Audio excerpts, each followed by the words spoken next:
કોરોનાની સારવાર માટે ઉપયોગમાં લેવાતી વિટામિન સીની દવાની માંગ સાથે ભાવમાં પણ વધારો થયો છે। ગુજરાત રાજ્ય કેમિસ્ટ ફેડરેશનના જણાવ્યા પ્રમાણે વિટામિન સી બનાવતી અલગ અલગ કંપનીએ દવાના ભાવમાં 25 થી 30% વધારો કર્યો છે। જે વિટામિન સીની દવા અગાઉ 20 રૂપિયા સુધીમાં મળતી હતી એ દવાના ભાવ હવે ₹60 સુધી પહોંચ્યા છે, જ્યારે કેટલીક મોટી બ્રાન્ડેડ વિટામિન સી દવાના ભાવ 150 થી 200 રૂપિયા સુધી થયા છે।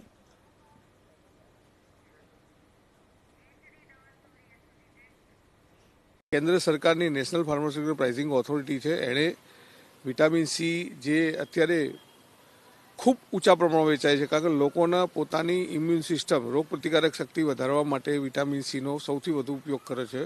અને અત્યારે જે એ ગોળી 10 રૂપિયાની આસપાસ મળતી હતી, આજે 60-65 રૂપિયા મળે છે।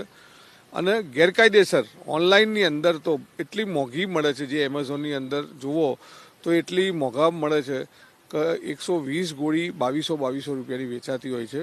વિટામિન સી એની કરતાં સિમ્પલ લીંબુ પાણી પીવા તો બી વિટામિન સી મળવાનું છે, પણ છતાંય રેટ ઉપર કોઈ કંટ્રોલ નથી। અને ડિપાર્ટમેન્ટ લેવલે જે ઓનલાઈન ચાલે છે એની ઉપર પણ ડિપાર્ટમેન્ટનો કોઈ કંટ્રોલ નથી અત્યારે।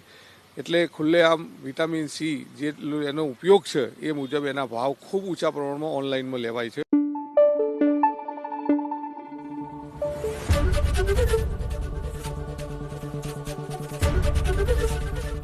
एबीपी अस्मिता, गुजरातनी अस्मिता।